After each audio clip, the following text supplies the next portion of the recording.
During a routine traffic stop in Coronado, California, the man is confronted by the police for allegedly violating the California Vehicle Code.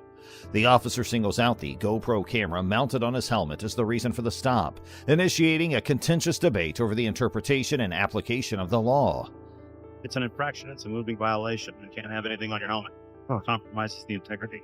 Can I have the information I asked you for, please? Actually, sir, I mean, the fact that you pulled me over for a traffic violation of a GoPro on the top of my helmet, which is for my safety, it's kind of ridiculous. I will not be consenting to anything. So Okay. if you need to get a sergeant out here, that'd be great. But What's your name? did I commit a crime? I've stopped you for a traffic violation. Okay. I've asked you for your information. You're refusing to give it to me. I'm not refusing to give it to you. It's just I did not commit a crime. And you pulled me over Okay. for a GoPro on my helmet, And it's a traffic violation. which is for my safety. Do you understand what I stopped you What's for? your name and badge number? Bliss, what's your badge number?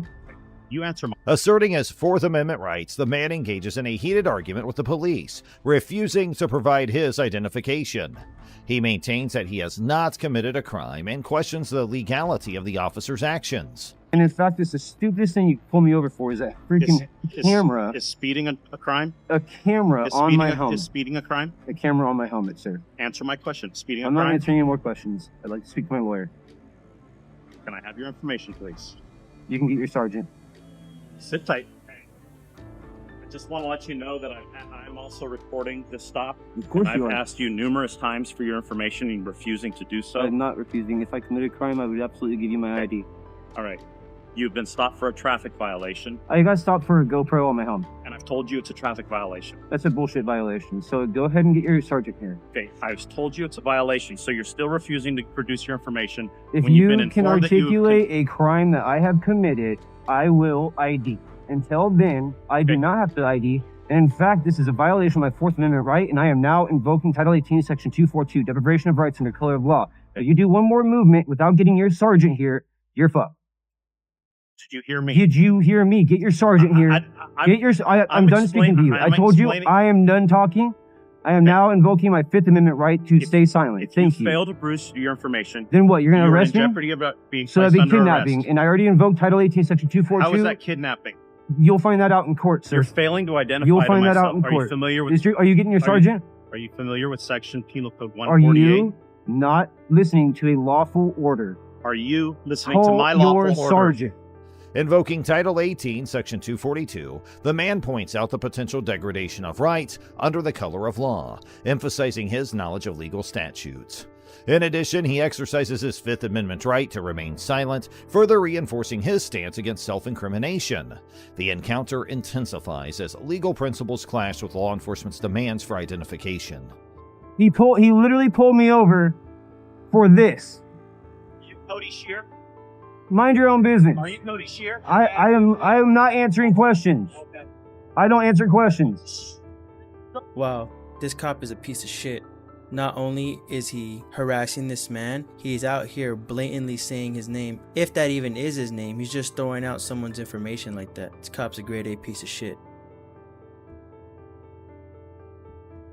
Hey Cody, if he issues you a citation, are you gonna sign it? If he issues me a citation, Correct. he could take that and wipe his ass with it.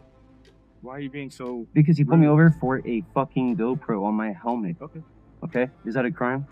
If it's in the vehicle code, then yes, it is. Is it a crime? Do you know what a crime is? Yes, I know what a crime is. If Okay. it's in the vehicle code, then it's a crime. So just tell me what the difference between a crime and an infraction is.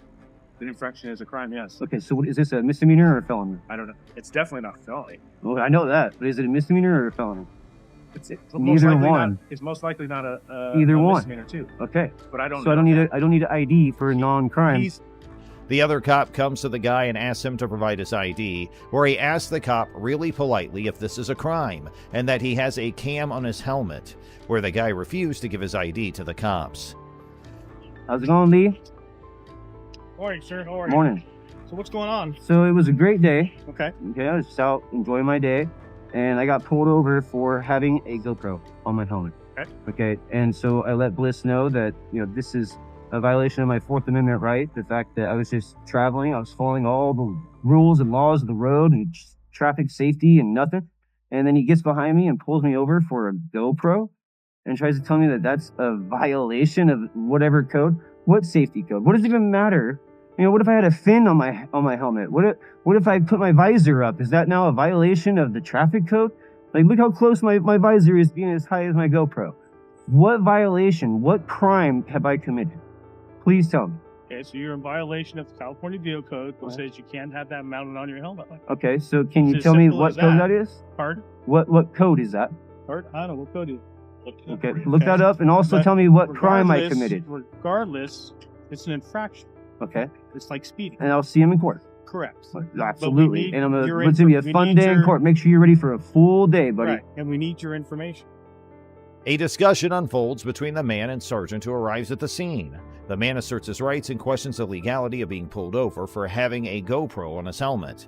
Tensions rise as they debate the need for identification and potential consequences.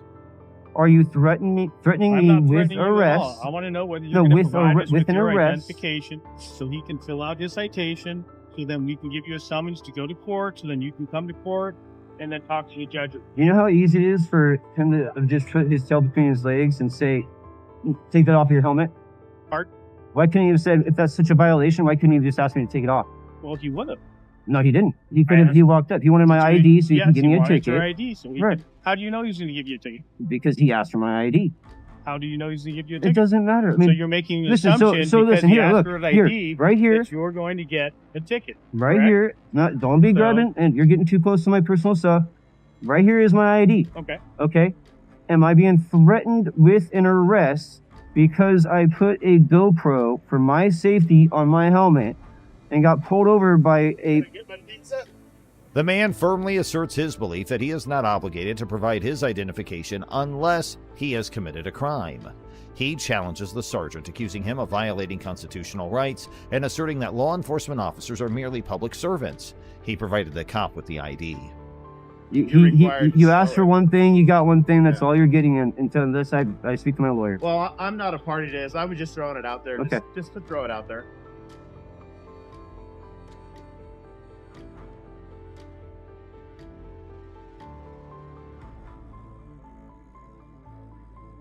Tensions escalate as both parties exchange harsh words, with the man displaying a distrust of the officer and expressing his intention to expose alleged misconduct. The encounter concludes with the man receiving a citation and preparing for a legal battle, vowing to challenge the actions of the officer and seeking accountability for what he perceives as a violation of his rights. In September 2014, a concerning incident unfolded during a police accountability march in Lynn, Massachusetts, shedding light on officers allegedly breaking the law while being captured on camera. The incident was documented by Ms. Bay, the founder of the Bay State Examiner, an independent media source focused on police interactions and accountability. While attending the march, Ms. Bay noticed an undercover police officer trailing the protest in an unmarked vehicle. Seeking accountability, she approached the officer to request his name and badge number. In a startling turn of events, the officer reportedly hit her with his vehicle. Howdy. Sorry to bother again. Oh, hey. Can I have your IDs? Uh, You guys are fine, right? Both of your IDs. Pardon me? I need both your IDs. What's the lawful reason for the request? Because you're on private property. I'm on private property and you get to see my In the Okay. back lot. You were on private property. You asked you need to take your time. I need your IDs. IDs? can I have yours? I don't have one. No. Okay. Well, go to the chief. We are.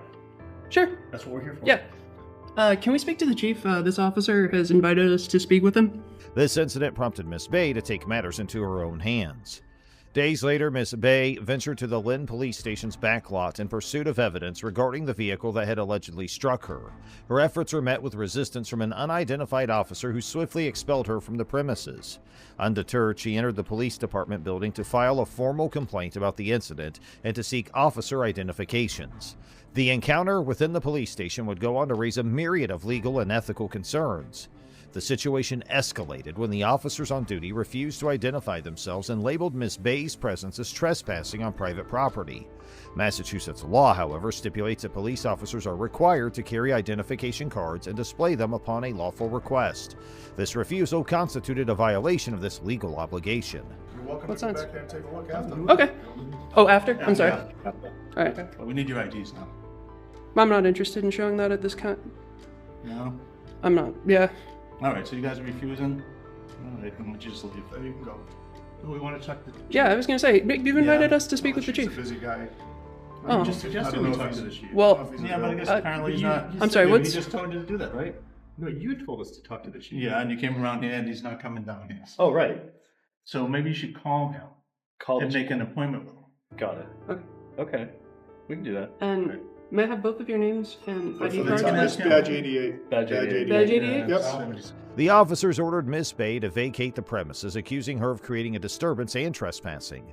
In response, she asserted her right to continue recording for news-gathering purposes. A crucial distinction emerged. While Massachusetts acknowledges the right to record police, this right is not absolute and must adhere to reasonable time, place, and manner restrictions that safeguard officer safety, informants, and victims. The incident also underscored the nuanced relationship between the First Amendment and trespassing laws. While Ms. Bay's intent to file a complaint justified her presence to some extent, officers claimed she was trespassing and sought to remove her from the building. Legal precedents highlighted the complexity of these issues, including the right to record police versus the limitations imposed on such activities within police stations. Not with you. Who do I make a complaint with? The chief's the best guy. The chief's the best guy. Yeah. Okay. So make an appointment. Okay. What's up with that? What is it that you're looking for? Well, I found the car that hit me on Friday. I was reporting it earlier. It's out back. Okay, and what are you doing going in private property videotaping police cars? What private property? The property that's parked out back there posted as no trespassing, authorized personnel only. I didn't see that. Well, it's posted all over the entrances to that parking lot. Interesting. It is interesting, but it is also posted. Okay. You're subject to arrest for going back into private property. Am I being Videotaping arrested? police cars. Huh? Am I being arrested? I said you are subject to arrest. Okay. Despite these legal complexities, officers' conduct raised questions about their intentions and commitment to accountability. Their refusal to take Ms. Bay's claims seriously and their hindrance of her ability to file a complaint cast doubts on their willingness to engage transparently with civilian concerns. The encounter raised concerns about the potential misuse of laws to deter individuals from lodging complaints against law enforcement officers. In the aftermath of the incident, Ms. Bay submitted a Freedom of Information Act request to the Lynn's Record Department. The officer in charge will be up with you when he gets a second. He'll Okay. talk to you and get your complaint. Well, somebody does need to tell Okay. him that that's what's going Well, on. if he's because already done that, then your complaint has been filed and documented. There's information that he literally doesn't have because I didn't have it until right now. When I went back, I found the car. So I would like to tell him that the car is back there, that it's been repaired, even though they didn't report it, I guess. Well, you know what? Actually, I'm filming this for news gathering purposes at this point. Yet her efforts were met with resistance, and it remains uncertain whether the department ever responded to her request. Her documentation of the event and her subsequent efforts to highlight the challenges faced by citizens seeking accountability and transparency within law enforcement agencies. Now let's move on to the next investigation. In a noteworthy incident that unfolded on June 5, 2015, the spotlight fell on Michael Hoffman, a private investigator and an advocate for the First Amendment. The scenario took place in Jacksonville, Florida, as Hoffman engaged in conducting surveillance as part of a case. His objective was to track down an individual's movements and actions across multiple locations. However, the situation took an unexpected turn when the person under surveillance alleged that Hoffman was stalking her. Investigator of some sort? Can I ask why you pulled me over, sir? I pulled you over because the young ladies came over there and said you've been following her since she left the airport yesterday. So I want to know who you are. Have I committed a crime? No, but I'm conducting an investigation. Have you been following that young lady? I mean, if you're an investigator, investigate what? But if you're somebody harassing her or stalking her, that's against the law. Me pulling you over to find out who you are is me doing my job. Am I free to go? No, you are not. Not until I find out who you are. I'm conducting an investigation. You have your driver's license, registration, and proof of insurance on you? Have you pulled me for a traffic violation, sir? No, sir. I've already explained that to you. Now you can play the back and forth rigmarole. This accusation prompted a response from law enforcement, specifically an officer from the Jacksonville Sheriff's Office. The encounter between Hoffman and the officer was marked by a clash of rights and principles. As the officer initiated a traffic stop, the interaction was captured on camera and later disseminated on the Awakening the Masses YouTube channel. The video depicted the exchange as the officer sought to ascertain the veracity of the stalking claim. He engaged Hoffman in conversation, asking about his identity, purpose, and whether he was an investigator. Hoffman's response was calculated and assertive. He began by asking the officer the reason for pulling him over, which initiated a dialogue regarding the stalking allegation. The officer cited the complainant's assertion that Hoffman had been tailing her since previous day. Despite Hoffman's protestations, the officer deemed it necessary to investigate the matter. He explained that his actions were guided by the need to ascertain whether Hoffman was involved in harassing or stalking behavior, which is legally prohibited. Oh, tell them to come up here. We're at the 8100 block of Arlington. I don't answer questions, Deputy. You don't answer questions. You just stalk young ladies. Just stand by then. Stand by. Your name and badge number, Deputy?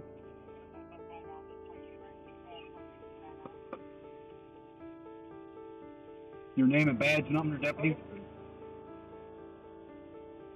Hey, buddy, what's going on here? Name and badge number, sir? Simpson 66190. Masinsin, M-A-S-I-N-S-I-N. Sir, I'd like to know why I'm being detained. No, someone's saying that you're claiming you're stalking them. Are you an investigator or anything? Okay, let me make this clear, sir. I would like for you to articulate what crime you... The crux of the disagreement hinged on the rights invoked by Hoffman. When the officer requested identification, Hoffman invoked his Fifth Amendment rights, a constitutional privilege against self-incrimination. This assertion caused a pivotal shift in the interaction, as Hoffman insisted he would only speak in the presence of legal counsel. The officer, seemingly perplexed by this response, requested that Hoffman bring his attorney to the scene for further questioning. Hoffman's stance was rooted in legal principles. He argued that during a Terry stop, law enforcement could pose a limited number of questions to establish identity and to determine if any suspicions were valid. However, Hoffman remained steadfast in asserting that he was under no obligation to answer questions without the presence of legal representation, especially considering the potential implications of his responses. The officer's actions were grounded in the assumption that a stalking accusation, combined with a corroborated vehicle description, constituted reasonable suspicion for a stop and investigation. This view aligned with legal precedent, exemplified by the 2002 case of United States v. Sokolow, which allows law enforcement to act on a tip if it bears indicia of reliability. The Supreme Court has ruled that reasonable suspicion necessitates a particularized and objective basis for suspecting wrongdoing. Despite the differing interpretations, the encounter eventually concluded with the officer permitting Hoffman to leave. The tension between rights and responsibilities underscored the complexity of police-citizen interactions. Some professional courtesy and treat me with the respect I deserve. What is your name and badge number? Well, hey, sir, I gave you mine. 0051. Thank you. I appreciate that, Deputy. Was that so hard? No. The law states I don't have to give my name and information unless you suspect me of committing a crime. You don't. Then am I free to go? Because this is an illegal detainment. At this time. This is an illegal detainment. But like I said, your criminal matches description we were given. I respect doesn't that. mean I respect you're guilty. That. I respect that. You're talking to the next law enforcement officer, buddy. Now, I understand you're doing no fault with that. You are doing your job. Okay. And the mere fact that I'm exercising my legal rights does not make... Shedding light on the importance of understanding legal rights during such encounters. Hoffman's case emphasized that individuals have the right to remain silent and request legal counsel during a Terry stop, while officers must balance their duty to investigate with the requirement to respect constitutional rights. The incident became a case study in navigating the delicate balance between law enforcement's duty to investigate and an individual's rights to privacy and legal protection. As the video disseminated, it sparked discussions about the scope of police authority during stops, the validity of accusations, and the intricacies of the Fifth Amendment privilege against self-incrimination. Michael Hoffman's assertiveness in upholding his rights and the officer's attempts to fulfill his duty encapsulated a pivotal moment in the ongoing dialogue about law enforcement practices and individual freedoms. Now let's take a look at the next investigation. In April 2020, a situation involving Keelan Hill and Denver police officers unfolded after a minor traffic incident on Interstate 25 in Colorado. The incident escalated into legal disputes, allegations of rights violations, and concerns over police conduct. The episode began when Keelan Hill, age 25, called 911 after a minor collision with two other drivers. Officer Thomas Ludwig of the Denver Police Department arrived at the scene and initiated discussions with the other individuals involved while Hill was being evaluated by paramedics inside an ambulance. The situation took a turn when Hill exited the ambulance and noticed Officer Ludwig searching his vehicle without consent. What are you doing? Stepping to me? Huh? What the f*** is in my face? What do you think so, dude? What is this? Oh, what am I? What the? What are you stopping the cops for, man? I did not ask you to get No, out of my car. I watched you. I got you on my video camera. I asked you to get out of my car. That's it. You're being an asshole to everybody. I'm not. Yes, you are. Sir, come here. Oh. Let's get back to work, brother. Ow. I'm trying to get up. Honey. What did happen? You got ankle monitor too, huh? Oh. On probation, I'm sure. I'm not on The probation. probation officer's gonna love that. I'm not on probation at all. The officer claimed he detected the odor of marijuana, implying that this gave him the authority to conduct the search. The legality of such searches based on marijuana odor varies across states, and in Colorado, where recreational marijuana is legal, the odor can contribute to probable cause for a search. However, legal nuances exist.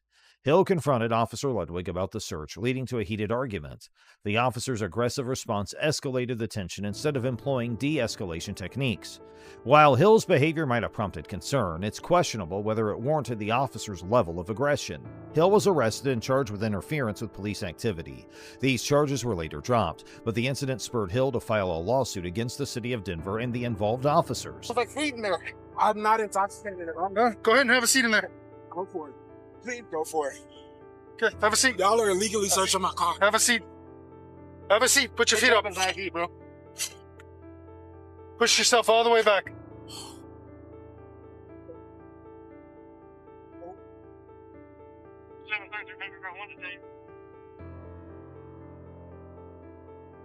He alleged violations of his First and Fourth Amendment rights and claimed damages, including missing a master's degree final exam due to his incarceration. Critiques of the officer's conduct centered on several points.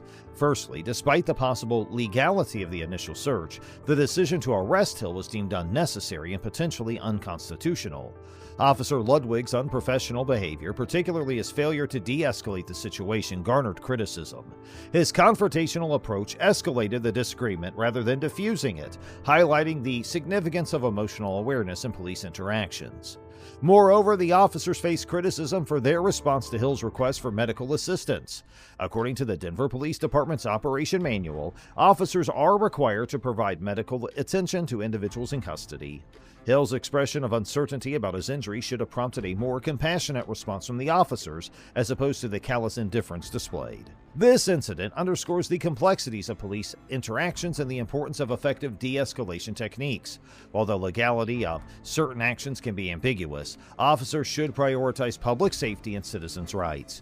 Emotions and situational awareness play crucial roles in determining the outcome of such encounters.